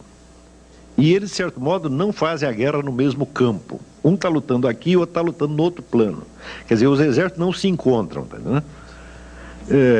Então, por exemplo, no caso dessa, se você pega o que se publica, por exemplo, contra Israel, Israel é sempre cobrado e exigido em nome de certos compromissos morais, jurídicos, etc., que o governo israelense tem. O outro lado não é cobrado por quê? Porque não tem compromisso nenhum. Então, um lado pode tudo, o outro não pode nada. Agora, o lado que pode tudo, ele ainda pode fazer chantagem emocional com o outro, chantagem moral com o outro. Isso foi muito bem aplicado no tempo da Guerra da Argélia. Talvez foi o primeiro laboratório. Né? Tem esse livro do Jacques Beau, que é um estrategista suíço, chama A Guerra Assimétrica ou A Derrota do Vencedor. E ele mostra que na Guerra da Argélia, o pessoal da Frente Nacional de Libertação fazia tudo, fazia narcotráfico, assassinato em massa, tomava dinheiro do povo, usava prostituição, mas fazia o diabo, era um inferno aquilo lá. Mas, se um sargento francês deu umas bofetadas num prisioneiro argelino, aquilo era denunciado na mídia do mundo inteiro, tortura, sabe? Então, o julgamento, a mídia é diferente. Esse aqui pode fazer tudo. O outro não pode fazer nada. Por quê? Porque o outro assume compromissos legais. Nós não assumimos nenhum, nós estamos livres. Então, um lado fica acima do bem e do mal. Então, você veja agora, eu também escrevi sobre isso, escrevi no Globo. Então, olha, os americanos, o que eles fazem com os prisioneiros iraquianos? Eles tiram a roupa deles, fazem umas piadas de mau gosto, humilham o sujeito, não é isso? E os iraquianos, o que fazem? Esfola, queima vivo, corta o pescoço. Tá certo? E por que o pessoal fica mais indignado com o que o americano fez? Bom, você tem de fato, são dois delitos. Tá certo? Mas não são a mesma coisa, não tem a mesma gravidade. Não é isso? Então por que o delito menos grave causa mais escândalo? Porque quem o cometeu está comprometido moralmente, ele tem compromisso, ele é uma democracia, ele é um Estado constituído, etc. E o outro? Nós já somos bandidos mesmo, nós temos direito a tudo. E é por isso que o povo também não fica com raiva do assaltante, do sequestrador, do narcotraficante, mas fica com raiva da Rosinha Garotinho. Então, eu jamais seria capaz de ficar com raiva da Rosinha Garotinho. Porque para ser objeto de uma emoção humana, a pessoa precisa, em primeiro lugar, existir. Não é isso?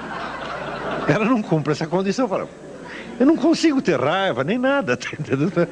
É a pessoa que está lá. Agora, eu dos traficantes e bandidos tenho raiva sim. Agora, quando você começa a ficar com raiva do verdadeiro agressor, para ter raiva deles, você precisa ter uma certa coragem. Santo Tomás de Aquino diz o seguinte, que a única diferença entre o raiva e o medo, ele diz que a raiva e o medo são a mesma emoção.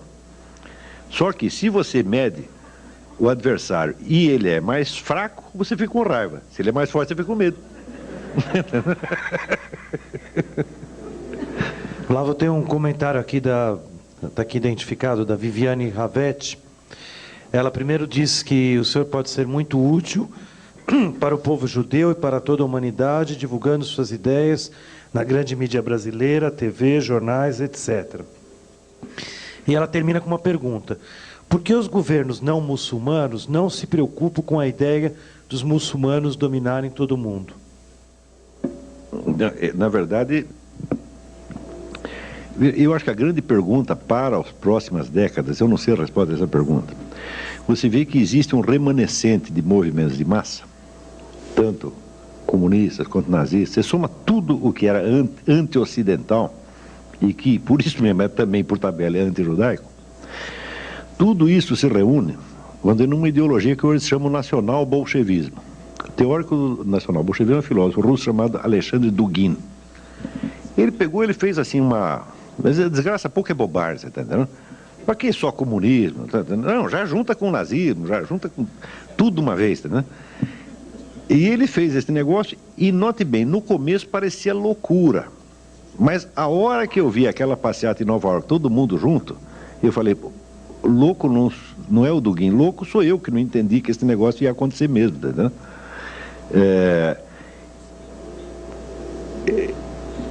Existe esse movimento, que é meio socialista, meio nazista, é anti-americano, anti-ocidental, assim. E por outro lado tem um movimento islâmico.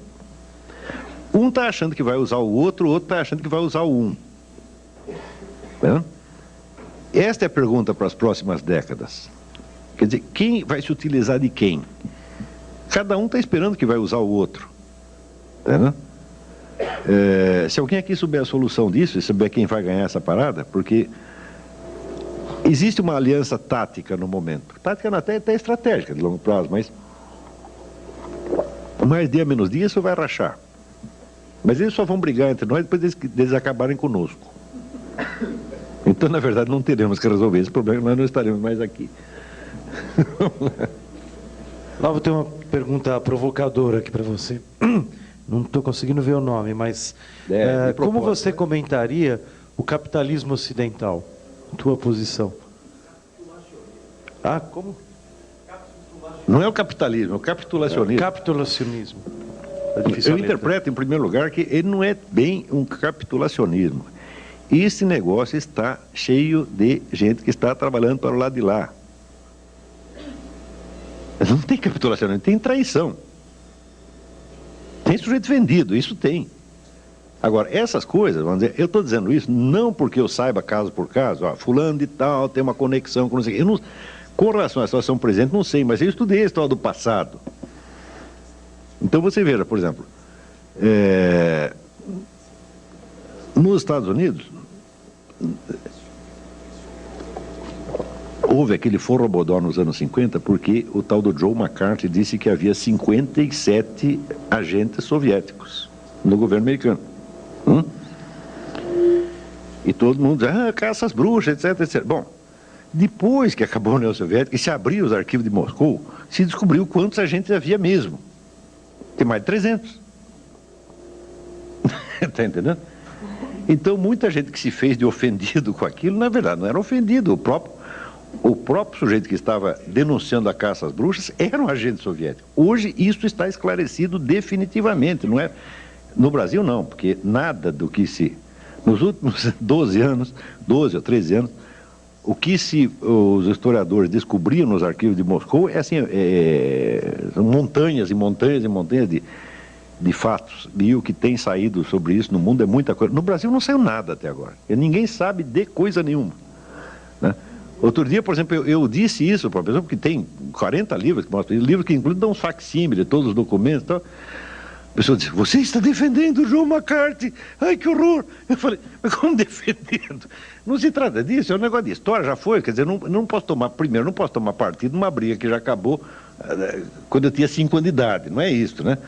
É simplesmente, estou dizendo, olha, o cara disse que tinha 57, ele na verdade não sabia de nada. McCarthy não sabia de nada, ele acertou por, como é que se diz, no escuro. Você vê que pela sucessão de burrada que ele fez, ele não está sabendo, alguém assoprou a coisa para ele. E ele já, querendo fazer sucesso, sobe na tribuna da Câmara e mete a boca no trombone, tá certo? Mas ele não sabia, não tinha realmente prova de nada, entendeu? Então, quem não tem prova, se você tem uma denúncia de um crime e não tem prova, e não tem uma coisa certa, o que você faz? Você sai gritando? Não, você vai investigar, não é isso? Ele não investigou nada, já fez aquela barulheira toda na hora e se deu muito mal, é claro que tinha que se dar muito mal. E desmoralizou a sua própria causa. Está compreendendo? Mas o fato é que os agentes da KGB estavam lá mesmo, e hoje a gente sabe os nomes de todos eles. Vocês descobriram coisas absolutamente assombrosas nos últimos 10 anos. O público brasileiro ignora tudo isso. Existem uns 200 livros sobre isso, importantíssimos, que estão no mundo inteiro, estão dando um bafafá. Aqui não. Então eu não vejo muito capitulacionismo, porque por analogia, tá certo? Esse pessoal que quer muito apaziguar, quer passar a mão na cabeça de terrorista, eles não são apaziguadores, não. Eles estão do lado de lá mesmo. Eu quando li, por exemplo, essa notícia desses deputados que queriam o Tribunal Penal Internacional caçando lá o governo de Israel, você vai dizer, isso é capitulacionismo. Eu falei, nada, pô, não me engana. Daqui uns anos você abre um arquivo, aparece, esse cara ele era meio do Al-Qaeda, tá aqui, ou então recebeu uma grana. Eu não tenho prova disso, estou falando por analogia apenas, tá entendendo? E como isso já aconteceu muitas vezes ao longo do século XX, eu suponho que esteja acontecendo de novo. E tem um outro lado, existe um sujeito chamado Jack Wheeler, é um escritor americano. Ele se faz a pergunta, por que tantos de nós, tanto nos Estados Unidos quanto em Israel, por que a gente sempre vive cedendo a esses caras? Por que a gente quase pede perdão a eles, deles baterem na gente, entendeu?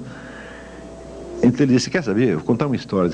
No Amazonas, no Brasil, tem uma tribo de índios, quando nasce um bebê, né, a mãe, a primeira coisa que ela faz, ela coloca o bebê no chão e começa a chorar e dizer como o bebê dela é feio. Por que Deus mandou um bebê tão horroroso? Ela faz isso para quê? Para acalmar os demônios. Para os demônios não ficarem com inveja, tá entendendo? E ele diz, olha, as classes intelectuais, as classes dominantes do Ocidente, elas cedem perante esse tipo de chantagem por este mecanismo primitivo de medo do invejoso. Veja, que coisa interessante. Ele não fala que o mecanismo básico é inveja. Não, é o contrário. É o medo da inveja, é o medo do mal olhado. Então você vê um sujeito falando mal de você, falando coisas horríveis, sendo injusto pra caramba. Você sabe que é injusto, mas você teme que aquela raiva que ele tenha de você te faça mal psicologicamente. E daí você pergunta, o que você quer, meu filho? Te dou tudo. É a base também da síndrome de Estocolmo, isso, né? O medo do mal olhado. Então fala, faz o seguinte, você acredita em natural ou acredita em macumba? Você escolhe. Está entendendo? E eu acho que Deus está do teu lado, tu não tem que temer nada. Se você é cristão, você é judeu, você está defendido, não tem esse problema. Agora, se você é cristão ou judeu assim, nas terças, quintas, né? Terça, quinta e sábado, e é outra coisa, tá certo? Nos outros dias, você vai ficar com aquela dúvida, mas e se a raiva que o cara tem de mim, atrair os demônios, me pegar, etc, etc. Tudo isso é um raciocínio meio subconsciente. Claro que conscientemente ninguém aceita isso, mas a nossa alma tem muitas camadas, né? Então, esse tipo de sentimento maligno que esses caras têm, eles nos derrubam às vezes. Então, você tem dois tipos. Você tem os traidores e tem os caras que estão com medo do mal olhado. Deve ter outras explicações também, mas por enquanto foi essa que deu para arrumar. Flávio, tem várias perguntas, eu vou juntar num bloco aqui, que pedem que você comente um pouco a situação atual do conflito no Oriente Médio, Israel, os palestinos, e qual a solução, segundo o teu ponto de vista. Olha,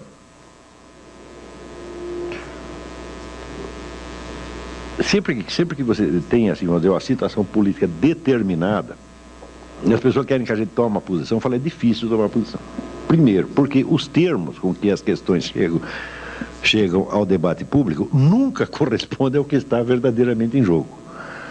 Se você perguntar, por exemplo, você é a favor do Estado palestino ou é a favor de matar todos eles, botar todos eles para fora, a gente tem que responder, eu sou claro que sou a favor do Estado palestino, eu não mato criancinha, não como criancinha, não bebo sangue, então eu também quero que eles tenham uma chance, etc, etc. Agora, eu cá entre nós, eu não acredito que esse seja o problema. Eu acho que tudo isso é pretexto. A partir da hora que você tem uma estratégia, vamos dizer, mundial, em que você vê conexões de organizações terroristas que começa lá na Sibéria, passa pelo Oriente Médio e vai terminar aqui no Paraguai. Eu falo, é claro que esse negócio de Estado palestino é um pretexto. Se não for isso, será outra coisa. Sempre haverá algo pelo qual eles vão culpar todo mundo e tentar fazer os outros sentir, como é que se diz? Sabe, essa inoculação de culpas e a inoculação do sentimento maligno, sempre terá um meio de fazer isso. Se você não os satisfaz, eles ficam cada vez mais revoltados, e os satisfaz, eles querem outra coisa. Portanto, assim correr, o bicho pega, se ficar o bicho come. É com isso que nós temos que aprender a lidar. Então, você é a favor do Estado palestino ou contra? Eu não sei. Eu não estou interessado. Eu estou interessado no que vocês estão fazendo aí. Com relação a isso, você faz do jeito que você quiser. Agora, veja, o sujeito que articula o debate, você pensa, se tem uma luta de boxe, né? Tem aqui, sei lá, o famoso clássico Cassius Clay contra Evander Holyfield. Qualquer um deles pode ganhar, não é verdade? Mas, o seguinte, a firma que promoveu a luta vai ganhar de qualquer maneira, né? Então é o seguinte, quem montou o debate? Quem equacionou os problemas, está entendendo? Quem escolheu os candidatos, quem escolheu as alternativas e está me formulando o problema. Esse é que é o gostosão por trás do negócio. Então, todo o equacionamento que nós vemos na mídia hoje é como se fosse realmente um problema de povo palestino. Agora, se para pensar, quantos países islâmicos existem? Qual é a extensão territorial deles? É imensa. E lá dentro, pô, não tem um pedacinho para dar para os palestinos? Se eu fosse o governo brasileiro, bom, cedia um pedaço da Amazônia, que só tem macaco e tatu-bola, tá entendendo? Eles vêm tudo para cá, receberão você de braços abertos. Não é isso? Agora, tem lá um pedacinho assim chamado de Israel. Tá? Por que eles querem o pedaço? Justamente ali. Tá? Se não estavam lá, historicamente está comprovado que 100 ou 200 anos atrás não tinha palestino nenhum ali, então isso nunca existiu. Bom, agora estão lá e precisam de um espaço. Eu digo, tá certo, a gente tem que quebrar o galho deles. Tudo bem. Mas existem tantas alternativas e tantas soluções para isso. Quer dizer, por que insistem neste ponto? É porque é um problema estratégico. E eu acredito assim no Ion Mihai Pachepa, quando diz o seguinte, olha, esse tal de Arafat, esse cara não é islâmico, coisa nenhuma, esse cara é um comunista, fui eu que treinei ele tem uma ele pensa como comunista. Pensa como, vamos dizer, tipo comunista profissional. Né? Existe eu vou recomendar outro livro para vocês, eu acabei não falando disso. Eu comecei a falar da história do judeu anti-judeu, Entendeu? Tem um livro absolutamente indispensável, chama-se To Eliminate the Opiate, quer dizer, eliminar o opiáceo, né? Escrito pelo rabino Marvin Antelman. E é a história da progressiva ruptura que vai acontecendo dentro da comunidade judaica a partir do surgimento de certas seitas gnósticas no século XVII que vão entrar vão ser antepassados dos movimentos revolucionários de massa do século XIX e XX. Tá certo? E quando você vê a facilidade com que indivíduos, vamos dizer, de origem judaica vão entrando nesse negócio e acabam trabalhando contra o próprio povo judeu, uns de sacanagem, outros que não percebem, olha, é de arrepiar os cabelos. Entendeu?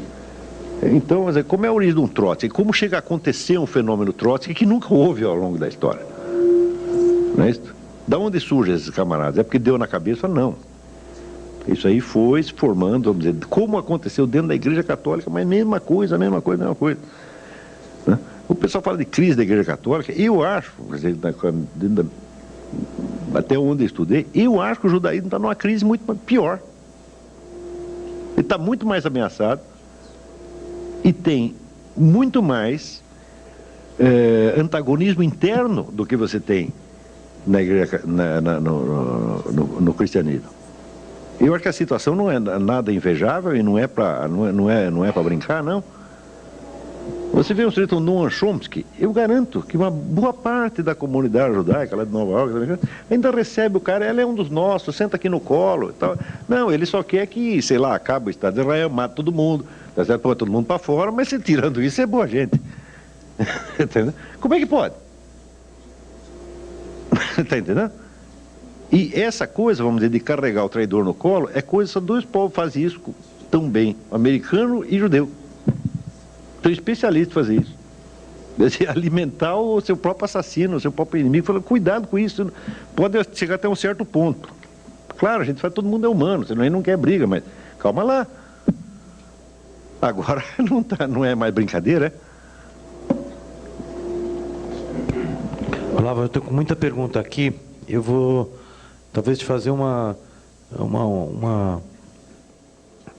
questão, alguém também sempre buscando soluções, né? O que o senhor acha da tolerância como forma de resistência a todas as formas de totalitarismo, autoritarismo? Olha, essa palavra tolerância já se fez tanto crime em nome dela que é um negócio incrível, né? Porque você veja, a Revolução Francesa, que vinha em nome da tolerância, né? Ela, assim, nas primeiras semanas já matou 200 mil pessoas. 200 mil pessoas. A Inquisição Espanhola, que não foi nenhum doce de coco, o total de vítimas da Inquisição Espanhola são 20 mil pessoas em 4 séculos. Né? E a Revolução Francesa já faz 10 vezes isso em algumas semanas. Tudo isso é tolerância. Quer dizer, eu tenho medo dessas coisas, né? Lembra aquele negócio? Existe o que é a estratégia real e existe a ideologia, que é o discurso pretextual. Quando nós dizemos que o mundo, por exemplo, tem progredido no sentido da liberdade, eu digo não. O mundo tem usado um discurso mais liberal. Quer dizer, nós, no plano das ideias, da ideologia, então nós reconhecemos certos valores democráticos, etc. Mas não quer dizer que isso seja a realidade do que se faz. Agora, se a pessoa toma a análise ideológica como se fosse a análise da estrutura política, muito bem. Eu digo, bom, tolerância, você diz aonde? A tolerância na esfera ideológica, nós vamos pregar a tolerância e nós vamos matar todos os intolerantes? A gente vê isso. Né? Leiam esse livro aqui. Esse rabino vai dizer a mesma coisa, os caras estão matando a gente porque eles acham que nós somos intolerantes, porra. Olavo, a gente poderia continuar longamente. A gente preparou um coquetel, né, para todos que vieram participar e gostaríamos que a turma participasse. Então eu queria convidar o próprio Olavo a participar e nós vamos retomar e continuar. Acho que a gente teria muito assunto. As perguntas mostram... Eu só pude apresentar um pedaço da coisa, hoje ficou faltando, entendeu? Eu tenho escrito muito sobre isso. Mas eu estou às ordens, peguem aí o meu e-mail e quem tiver dúvida me escreva. Às vezes não respondo na hora, porque viajo muito, mas deixar, inclusive, as perguntas aqui. E muito obrigado à vinda do Olavo.